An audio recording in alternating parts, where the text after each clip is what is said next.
Hello नमस्कार दोस्तों, रोशन classes में आपका तहे दिल से स्वागत करता हूं। दोस्तों आज हम क्लास 10th के यूपी बोर्ड के बारे में बात करेंगे, जो रासायनिक अभिक्रिया एवं समीकरण में हम बात कर रहे थे।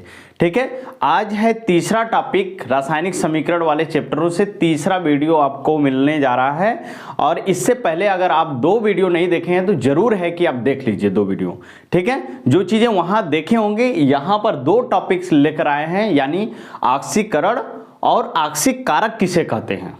ठीक है, यहां से यूपी बोर्ड के एग्जाम में 100% क्वेश्चन बनते हैं, जो कि मैक्सिमम बच्चे नहीं बना पाते हैं। तो आज हम लोग टॉपिक जो पढ़ेंगे अच्छे से और शुरू से लेकर अंत तक वीडियो को देखेगा, तभी आपको यह क्वेश्चन क्लियर हो पाएंगे। यह पूरे चैप्टर से रासायनिक समीकरण और अभिक्रियाएं जो हैं चैप्टर, इससे पूरे 4 नंबर के क्वेश्चन आते हैं और हमेशा एग्जाम में बनते हैं।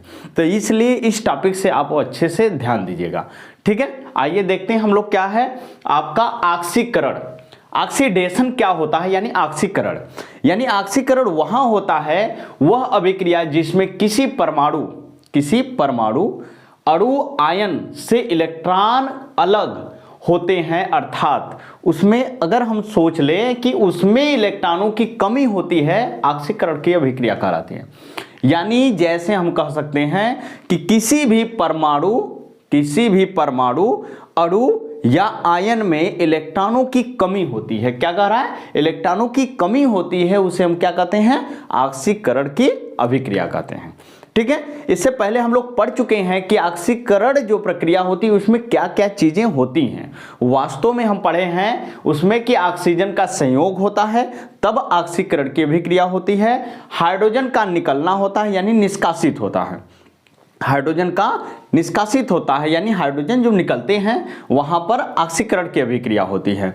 या इलेक्ट्रॉनों में उसके कमी होती है, तब हम कह सकते हैं कि वहां पर ऑक्सीकरण की अभिक्रिया होती है। ऑक्सीकरण की अभिक्रिया 3 पॉइंट पर ध्यान देना है, 3 बातों पर। ऑक्सीजन का संयोग, हाइड्रोजन का निष्कासन, इलेक्ट्रॉन की कमी। जहां यह तीनों देखने के लिए मिलता है वहां पर होता है आपका ऑक्सीकरण की अभिक्रिया, यानी हम कह सकते हैं ऑक्सीडेशन। ठीक है, अब हम बात करेंगे कि उसमें हो क्या रहा है। जैसे एग्जाम्पल, हम तो जो 3 वीडियो गया है उसमें आप नहीं देखे हैं तो आप जरूर देखिए। अब हम उसके लिंक जो है आपको इस वीडियो के डिस्क्रिप्शन में दे देंगे, आप अच्छे तरीके से देख लीजिएगा अगर नहीं देखे हैं तब, क्योंकि यूपी बोर्ड से 4 नंबर लेना है तो आपको हर हाल में वीडियो को देखना होगा, क्योंकि जब देखेंगे तभी कंसेप्ट आपको क्लियर होगा। ठीक है, तो यहां पर हम एग्जाम्पल भी देख लेते हैं फिर से कि एग्जाम्पल के दौरान कैसे हम सीखते हैं ऑक्सीकरण और अपचयन के बारे में। तो यहां पर वास्तव में है क्या, यानी यशन और क्लोरीन है। ठीक है, यानी यशन और क्लोरीन जो है, यानी टीन और क्लोरीन। तो यहां पर क्या बता रहा है कि क्लोरीन के ऊपर -1 चार्ज होता है, आप तो जानते हैं, लेकिन यहां पर 2 क्लोरीन लगाए यानी 2 माइनस चार्ज हुआ। तो इसके ऊपर 2 प्लस चार्ज होगा तभी तो 2 माइनस चार्ज है। 2 क्लोरीन का मतलब क्या हुआ, उसके ऊपर 2 माइनस चार्ज। यहां पर सपोज दैट उसका बता रहा है कि टीन का प्लस चार्ज कितना होगा, 2 प्लस चार्ज, तभी यहां पर ऐसे Cl2 लिखा हुआ है। ठीक, अगर हम आगे Cl2 से अभिक्रिया करते हैं, रिएक्शन करते हैं, तो आपका बनता है क्या, यहां पर HnCl4 बनता है। यहां पर क्या बता रहा है, यहां पर बता रहा है कि क्लोरीन के ऊपर कितना चार्ज, -4 चार्ज, तो यहां पर टीन के ऊपर कितना चार्ज होगा, प्लस चार्ज 4 होगा। ठीक, अब हमको बात देखना है, ध्यान देना है कि यहां पर ऑक्सीजन का संयोग हो रहा है। इस वाले समीकरण में कहीं ऑक्सीजन नहीं दिख रहा है। जब ऑक्सीजन नहीं दिख रहा है तो यह वाला तो खत्म, इससे हमको नहीं पता चल पाएगा कि यह अभिक्रिया कैसी है। ठीक, अब दूसरा देखेंगे हाइड्रोजन का निष्कासन या हाइड्रोजन निकलना, तो हाइड्रोजन भी नहीं दिख रहा है। अब आखिरी पॉइंट क्या है, इलेक्ट्रॉन की कमी। अब यहां पर हम देखते हैं कि वास्तव में इलेक्ट्रॉन की कमी यहां पर हो रही है कि अधिकता हो रहा है। ठीक है, तो देखिए यहां पर टीन के ऊपर कितना है, यानी टीन के ऊपर 2 प्लस चार्ज है, यानी प्लस चार्ज जहां जिसके ऊपर भी होता है, यानी वहां से इलेक्ट्रॉन क्या होते हैं, निकलते हैं। ठीक, यहां पर जो है 2 इलेक्ट्रॉन है, 2 इलेक्ट्रॉन यानी निकल रहे हैं। यहां टीन का नंबर जो होता है 50 होता है। अगर 2 इलेक्ट्रॉन इसमें से निकल जाएंगे तो यहां कितना होगा, टीन के पास 48 इलेक्ट्रॉन। ठीक, अब यहां पर हम बात करेंगे कि जो यहां पर टीन लिखा हुआ है, टीन का नंबर तो 50 ही है, यहां पर तो 4 प्लस चार्ज लिखा है, यानी 4 प्लस चार्ज क्या बता रहा है, यानी 4 इलेक्ट्रॉन निकल रहे हैं, यानी 4 इलेक्ट्रॉन निकालेंगे तो यहां पर कितना आ जाएगा 46, यानी 46 आएगा। यानी यहां पर 48 है, यहां पर 46 है, यानी यहां पर हो क्या रहा है, इलेक्ट्रॉनों का, इलेक्ट्रॉनों की कमी हो रही है। इसलिए हम कह सकते हैं कि यह समीकरण क्या है आपका, यह समीकरण आपका है ऑक्सीकरण की प्रक्रिया हो रही है। ठीक, ऐसे पता चलेगा कि यहां से आपको इलेक्ट्रॉन की कमी हो रही है कि अधिकता हो रहा है। तो यहां पर इलेक्ट्रॉन की कमी हो रही है, तो यहां पर हम कह सकते हैं कि रासायनिक अभिक्रिया जो समीकरण यहां पर है आपका, वह कैसा है, ऑक्सीकरण की अभिक्रिया है। ठीक, नीचे वाला एग्जाम्पल क्या है, जैसे जिंक यहां पर देख रहे हैं, जिंक यहां पर है, यहां पर कॉपर है, तो जिंक पहले तो आपसे पूछा जाएगा कि यह कौन सी अभिक्रिया है, तो यहां पर एकल विस्थापन अभिक्रिया, कौन सी अभिक्रिया, एकल, सिंगल रिएक्शन, आप जो भी है रिएक्शन यानी सिंगल, यानी एकल विस्थापन की अभिक्रिया हो रही है। जिंक क्या कर रहा है, कॉपर को विस्थापित करके अपना बना रहा है जिंक सल्फेट, और क्या बना रहा है, कॉपर। तो यहां पर भी क्या हुआ, यहां पर भी वही चीजें हुआ कि यहां पर जिंक का इलेक्ट्रॉन कितना है 30, जिंक का इलेक्ट्रॉन कितना है 30, लेकिन यहां पर सल्फेट के ऊपर 2- चार्ज होता है, तो जिंक के ऊपर कितना चार्ज होगा, +2 चार्ज होगा। तो जिंक में से यहां पर से 2 इलेक्ट्रॉन निकल जाएंगे, तो कितने बचेंगे, 28 इलेक्ट्रॉन बचेंगे। तो यहां से यहां हुआ क्या, यानी इलेक्ट्रॉनों की कमी हुई। तो यहां पर हम कह सकते हैं कि यह भी समीकरण आपका क्या है, ऑक्सीकरण की अभिक्रिया हो रहा है। ठीक, एग्जाम्पल तो समझ ले रहे हैं। जहां पर वैसे समीकरणों में जहां पर इलेक्ट्रॉनों की कमी होती है, उस समीकरण को नाम देते हैं बी इलेक्ट्रॉनिकरण। आपसे पूछ लिया जाएगा बी इलेक्ट्रॉनिकरण क्या है, बी इलेक्ट्रॉनिकरण क्या है, तो आप बताएंगे कि वैसे समीकरण या वैसा अभिक्रिया जिसमें ऑक्सीकरण की अभिक्रिया संपन्न हो रही है या उसमें से इलेक्ट्रॉनों की कमी हो रही है, तो वहां पर होता क्या है, बी इलेक्ट्रॉनिकरण कहलाता है। ठीक, अब हम आगे देखेंगे ऑक्सीकारक किसे कहते हैं।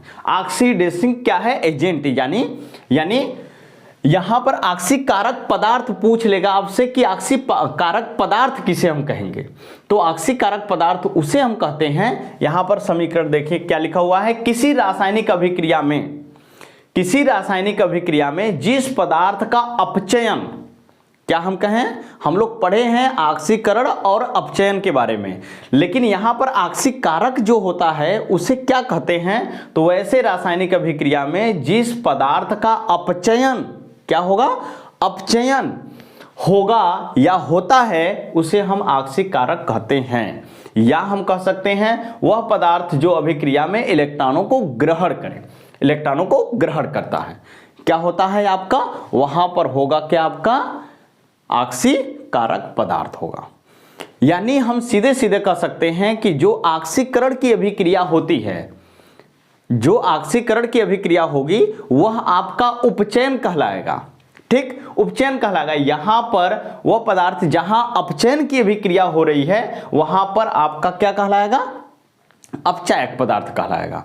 ठीक है, वही चीजें यहां पर हम समझेंगे एग्जाम्पल में कि जहां पर हमको देखना है केवल अपचयन की अभिक्रिया, क्या देखना है, अपचयन की अभिक्रिया। अपचयन की अभिक्रिया होता क्या है, इसका जस्ट उल्टा, यानी जहां ऑक्सीकरण में क्या हो रहा है, ऑक्सीजन का संयोग, तो अपचयन में क्या होगा, ऑक्सीजन का निष्कासन। यहां पर हाइड्रोजन का निष्कासन हो रहा है ऑक्सीकरण में, तो अपचयन में क्या होगा, अपचयन में हाइड्रोजन का क्या होगा, योग होगा या संयोग होगा। ठीक, यहां अपचयन में क्या हुआ, अपचयन, यहां पर ऑक्सीकरण में इलेक्ट्रॉनों की कमी हो रही है, तो अपचयन में यहां पर होगा इलेक्ट्रॉनों का वृद्धि। तो हमको देखना है इलेक्ट्रॉनों की वृद्धि कहां हो रही है, जहां इलेक्ट्रॉनों की वृद्धि होगी वहीं पर आपका ऑक्सीकारक पदार्थ होगा, अन्यथा वहां पर ऑक्सीकारक पदार्थ नहीं होंगे। ठीक, अब इस समीकरण के एग्जाम्पल से हम देखेंगे इस समीकरण में क्या है वास्तव में। यहां पर हम देखते हैं जो यहां पर आयोडीन है, ध्यान दीजिएगा, आयोडीन के ऊपर -1 चार्ज है, मतलब इस आयोडीन के पास कितने इलेक्ट्रॉन होते हैं, 53। आयोडीन का नंबर होता है कितना, 53, और एक माइनस चार्ज लग गया, यानी 54 इलेक्ट्रॉन इसके पास है, फिलहाल में 54 इलेक्ट्रॉन है। ठीक, यानी 2 का इंटू कर देंगे तो जस्ट दुगना हो जाएगा, लेकिन आयोडीन के ऊपर केवल हम देख रहे हैं। ठीक, अब यहां पर आयोडीन जो लिखा हुआ है, यानी यहां पर कितने इलेक्ट्रॉन है, यहां तो कोई चार्ज नहीं है, तो जब यहां पर कोई चार्ज नहीं है, यहां पर तो इलेक्ट्रॉन की वृद्धि हुई, यहां पर इलेक्ट्रॉन की वृद्धि हुई, लेकिन यहां पर इलेक्ट्रॉन तो सेम वही 53 ही है, 53 है, तो यानी 53 जहां पर है, यानी यहां 54 से क्या हो रहा है, 53 से यहां पर देखिए, यहां पर लिख सकते हैं हम 54। ठीक, एक इलेक्ट्रॉन इसमें आ रहा है क्योंकि एक चार्ज है, तो यहां पर तो 53 है, यहां पर 54 हुआ, तो यहां से यहां हो रहा है अभिक्रिया, तो यहां पर इलेक्ट्रॉन की क्या हो रही है, कमी हो रही है। अभी इलेक्ट्रॉन की कमी को क्या कहते हैं, ऑक्सीकरण बोलते हैं। ऑक्सीकरण की जो अभिक्रिया होती है वहां पर इलेक्ट्रॉनों की कमी होती है, तो यहां पर इलेक्ट्रॉन की कमी होगी, तो यहां पर तो ऑक्सीकरण की अभिक्रिया हुआ। जब ऑक्सीकरण की अभिक्रिया होती है तो आप जानते हैं उसे हम क्या कहते हैं, अपचायक पदार्थ कहते हैं। क्या कहते हैं, अपचायक पदार्थ कहते हैं। लेकिन अब यहां पर क्लोरीन में देखना है, तो क्लोरीन में देखेंगे यहां पर 17 है क्लोरीन, यहां पर 2 क्लोरीन है, तो 17 34 इलेक्ट्रॉन, इसके अंदर 34 इलेक्ट्रॉन है, लेकिन यहां पर कितने हुए, एक क्लोरीन है, एक क्लोरीन के ऊपर -1 चार्ज है, तो यानी क्लोरीन के पास 17 इलेक्ट्रॉन होते हैं, एक चार्ज और बढ़ गया, यानी माइनस है तो एक इलेक्ट्रॉन और बढ़ा, तो 17 1 18 हो गए, 18 यहां पर 2 का इंटू करेंगे 36 हो जाएगा।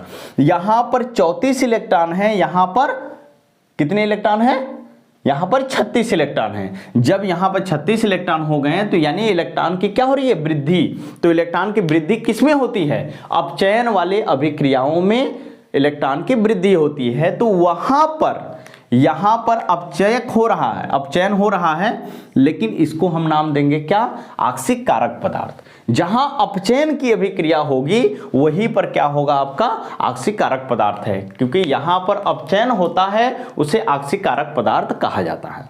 ठीक, जहां अपचयन की अभिक्रिया होती है वहां पर ऑक्सीकारक पदार्थ होते हैं। ठीक, क्लियर है। अब आगे हम बात करेंगे अपचयन। अपचयन की अभिक्रिया क्या होती है, वह अभिक्रिया जिसमें कोई परमाणु, अणु, आयन इलेक्ट्रॉनों को ग्रहण करता है। क्या करता है, इलेक्ट्रॉनों को ग्रहण करता है, अर्थात उसमें इलेक्ट्रॉनों की वृद्धि होती है, अपचयन अभिक्रिया कहलाती है। क्या कहलाती है, अपचयन अभिक्रिया कहलाती है। इसे आप जानते हैं, जहां पर इलेक्ट्रॉनों की ग्रहण यानी वृद्धि होती है वहां उसको बोलते हैं इलेक्ट्रॉनीकरण बोलते हैं। क्या बोलते हैं, इलेक्ट्रॉनीकरण, यानी इलेक्ट्रॉन का वृद्धि होता है, यानी इलेक्ट्रॉन ग्रहण होता है, तो उसे हम कहते हैं इलेक्ट्रॉनीकरण कहेंगे। ठीक, अब इसमें हम देख लेते हैं कि अपचयन हो रहा है कि नहीं। अब इसके अनुसार हमको देखना है, यहां पर तो ये ऑक्सीकरण के लिए है, यहां पर ये ऑक्सीकरण के लिए है, लेकिन जस्ट इसका उल्टा जो होता है अपचयन के लिए होगा। तब यहां पर हम देखते हैं क्या है, जिंक ऑक्साइड है और यहां कार्बन है, जिंक से ऑक्सीजन निकल रहा है, यहां ऑक्सीजन का संयोग हो रहा था ऑक्सीकरण में, अपचयन में क्या होगा, ऑक्सीजन निष्कासित होगा, यानी ऑक्सीजन निकलेगा। तो जिंक ऑक्साइड है जो लिखा हुआ है, यहां से ऑक्सीजन क्या होगा, निकलेगा। जब ऑक्सीजन निकल रहा है यानी निष्कासित हो रहा है, तो यह कौन सी अभिक्रिया कहलाएगी, यह अपचयन की अभिक्रिया कहलाएगी आपकी। ठीक, अपचयन की अभिक्रिया यहां देखने के लिए मिला, यानी ऑक्सीजन की क्या हुआ, यहां पर निष्कासन हुआ, जिंक से ऑक्सीजन निकलकर कार्बन में ज्वाइंट हुआ। तो यहां पर कार्बन के साथ क्या हुआ, कार्बन के साथ यहां पर आपका हुआ ऑक्सीजन का जोड़, यानी संयोग हो रहा है, तो वहां पर कार्बन के साथ ऑक्सीकरण और जिंक के साथ अपचयन की अभिक्रिया हो रही है। यहां पर इस वाले समीकरण को हम कह सकते हैं रेडॉक्स अभिक्रिया, क्योंकि कार्बन के साथ ऑक्सीकरण और जिंक के साथ अपचयन दोनों एक ही समीकरण में जब देखने के लिए मिलते हैं तो वहां पर होता है रेडॉक्स अभिक्रिया होता है। ठीक, अब यहां पर सोडियम में देख लेते हैं। सोडियम में यहां पर सोडियम के प्लस ऊपर चार्ज है, यानी यहां पर सोडियम के पास कितने इलेक्ट्रॉन, 10, क्योंकि एक इलेक्ट्रॉन दे दिया, 10 इलेक्ट्रॉन है, यहां पर कितने हैं, 11। तो यहां पर से क्या हुआ, इलेक्ट्रॉनों की वृद्धि हो रही है या कमी, तो यहां 10 है, यहां 11, तो ये इलेक्ट्रॉनों का वृद्धि हो रहा है। तो इलेक्ट्रॉनों का वृद्धि किस में होगा, यानी इलेक्ट्रॉन की कमी ऑक्सीकरण में हो रहा है और इलेक्ट्रॉन की वृद्धि किस में होगा, अपचयन में हो रहा है। तो यहां पर क्या देखने के लिए मिला, यानी अपचयन की अभिक्रिया हो रही है। ठीक, अब हम बात करेंगे कि अपचायक पदार्थ किसे कहते हैं। अपचायक पदार्थ किसे कहते हैं? किसी रासायनिक अभिक्रिया में जिस पदार्थ का ऑक्सीकरण होता है, जिस पदार्थ का ऑक्सीकरण होगा वहां पर उसे हम कहेंगे अपचायक पदार्थ। ठीक, जहां पर देखिए, जहां पर ऑक्सीकरण होगा वहां पर अपचायक पदार्थ होगा। ठीक, जहां पर अपचयन होगा वहां पर ऑक्सीकारक पदार्थ होगा। जस्ट उल्टा है, इसको हम लास्ट में और अच्छे से क्लियर हम बताते हैं कि क्या होगा। ठीक, अब यहां पर एग्जांपल हम समझेंगे कि यहां पर होता क्या है, यानी ऑक्सीकरण हम ढूंढेंगे इसमें कि ऑक्सीकरण कहां पर हो रहा है। तो ऑक्सीकरण ढूंढेंगे यानी इन तीनों के कंडीशन के आधार पर। तो यहां पर देखिए आयरन के साथ तो नहीं, यहां पर आयोडीन में देखते हैं। आयोडीन यहां पर कितना है, यानी 54 इलेक्ट्रॉन है। यहां पर आयोडीन 54 इलेक्ट्रॉन है, देख लेते हैं यहां पर 54 इलेक्ट्रॉन। ठीक, अब यहां पर हम बात करेंगे कि 54 इलेक्ट्रॉन हुआ आयोडीन के पास, यहां पर कितना हुआ, यानी यहां पर हो जाएगा 53। ठीक, यहां पर 53 हो जाएगा, यानी 2 आयोडीन है तो 2 का यहां पर हम कर सकते हैं गुणा। यहां पर भी 2 आयोडीन है तो 2 का कर सकते हैं गुणा। तो यहां पर इलेक्ट्रॉन क्या है, ज्यादा है, यहां पर इलेक्ट्रॉन कम है। तो यहां पर इलेक्ट्रॉन की क्या हो रही है, कमी। इसलिए जहां पर इलेक्ट्रॉन की कमी होती है वहां पर होता है ऑक्सीकरण। तो इसलिए हम कहेंगे कि यह क्या है, यह कैसा पदार्थ है, अपचायक पदार्थ है। इसको हम क्या कहेंगे, अपचायक पदार्थ। अपचायक पदार्थ किसे कहेंगे, अपचायक पदार्थ वहां होता है जहां जिस पदार्थ का ऑक्सीकरण होता है। ठीक, और इस जो दोनों परिभाषाएं हैं इसको हम और अच्छे से 2 एग्जाम्पल के माध्यम से और अच्छे से क्लियर करते हैं। ठीक है, फिर हाँ आइए देखते हैं क्या है 2 एग्जाम्पल कैसे।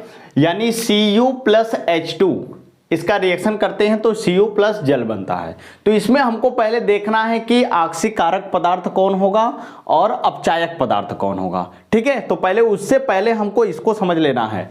जिस पदार्थ का अपचयन होता है उसे हम कहते हैं ऑक्सीकारक पदार्थ। ये एकदम एक लाइन में आपको कंसेप्ट क्लियर होना चाहिए कि जिस पदार्थ का अपचयन होगा, और अपचयन में वास्तव में होता क्या है, अपचयन में इलेक्ट्रॉन की क्या होती है, यानी इलेक्ट्रॉन की वृद्धि होगी। ठीक, इलेक्ट्रॉन की वृद्धि होगी और ऑक्सीजन का क्या होगा, निष्कासन होगा, और हाइड्रोजन का यहां पर क्या होगा, योग होगा। ठीक, उसी तरीके से यहां पर इसमें इलेक्ट्रॉन की क्या होगी, इलेक्ट्रॉन की कमी होती है। ठीक, अब इतने से हमको क्लियर करना है। अब यहां पर हम लोग देखते हैं कि Cu+H2 Cu+H2O। अब यहां पर CO के साथ क्या हुआ, यानी CO ऑक्सीजन निकल गया, यहां से कॉपर के साथ से ऑक्सीजन क्या हुआ, निकल गया। जब निकल गया तो यहां पर पहले क्या हुआ, यानी इसमें हम बताए हैं कि ऑक्सीकरण में ऑक्सीजन का योग होता है, लेकिन यहां पर अपचयन की अभिक्रिया हुआ कॉपर के साथ। ठीक, कौन सा अभिक्रिया हुआ, अपचयन की क्रिया हुआ। तो इसे हम क्या कहेंगे, Cu को हम क्या कहेंगे, यानी ऑक्सीकारक पदार्थ कहेंगे, ऑक्सीकारक पदार्थ। क्यों, क्योंकि इसका क्या हुआ, अपचयन हुआ। ठीक, यहां पर उसका अपचयन हुआ जिसके वजह से हम इसका नाम क्या रख देंगे, ऑक्सीकारक पदार्थ है। आपसे पूछा जाएगा कि ऑक्सीकारक पदार्थ कौन सा है या किसके साथ अपचयन की अभिक्रिया हो रही है, तो Cu के साथ क्या हो रही है, अपचयन की अभिक्रिया हो रही है, ऑक्सीकारक पदार्थ कहेंगे। ठीक, जिसके साथ अपचयन होता है उसे हम कहते हैं ऑक्सीकारक पदार्थ। अब यहां पर क्या हुआ, PbO+Cu, यहां पर क्या हुआ, PbO से क्या हुआ, खत्म हुआ, ऑक्सीजन क्या हुआ, लेड से बाहर आया। ठीक, बाहर आया तो यानी ऑक्सीजन यहां पर भी हुआ, तो यहां पर भी हम क्या कह सकते हैं, यहां पर भी कौन सी क्रिया हुआ, अपचयन, यानी अपचयी तो हो रहा है या अपचयन की क्रिया होगी। जो अपचयन की क्रिया होगी तो यहां पर यह भी क्या होगा, ऑक्सीकारक पदार्थ होगा, ऑक्सीकारक पदार्थ होगा। ठीक, यह चीजें आपको क्लियर हो जानी चाहिए। ठीक। और जितने भी आप इस एग्जाम्पल तरीके से देखे हैं कंसेप्ट अगर हम क्लियर कर पाएँ तो बहुत अच्छी बात है। और अगर आपको नहीं समझ में आया है, आपका कोई भी एग्जाम्पल है जो आपको नहीं समझ में आ रहा है, तो जो व्हाट्सएप नंबर दिए हैं यानी व्हाट्सएप नंबर पर आप सेंड करिए या उसको लिखिए, कमेंट में आप लिखिए कि सर हमको यह समीकरण नहीं पता है, या समीकरण को आप किसी भी तरीके से हमको पहुंचाइए। तो वहां से आपको हम क्या करेंगे, क्वेश्चन को फिर से हम बोर्ड पर बता देंगे कि आप उस तरीके से क्वेश्चन को हल कर पाएं। ठीक है। तो अगर आप इससे पहले वाला 2-3 वीडियो जो डाले हैं, उससे पहले अगर वीडियो को नहीं देखे हैं तो इस वीडियो के डिस्क्रिप्शन में हम वीडियो को लिंक में दे रहे हैं और आप अच्छे से उसको देख लीजिए और देखिए और बाकायदे आप उस सभी क्वेश्चनों को करने के लिए कोशिश करिए। ठीक है। तो रासायनिक अभिक्रिया और समीकरण संतुलित करना, ये सभी चीज़ें आपको बता दिए हैं कि कौन सा अभिक्रिया हो रहा है, क्या समीकरण संतुष्ट है या नहीं है, सब चीज़ें आपको बताए हैं इसमें। ठीक है। तो यह चीज़ें आपका एकदम 4 नंबर के क्वेश्चन जो है इस चैप्टर से एकदम ठोस बन चुका है। ठीक।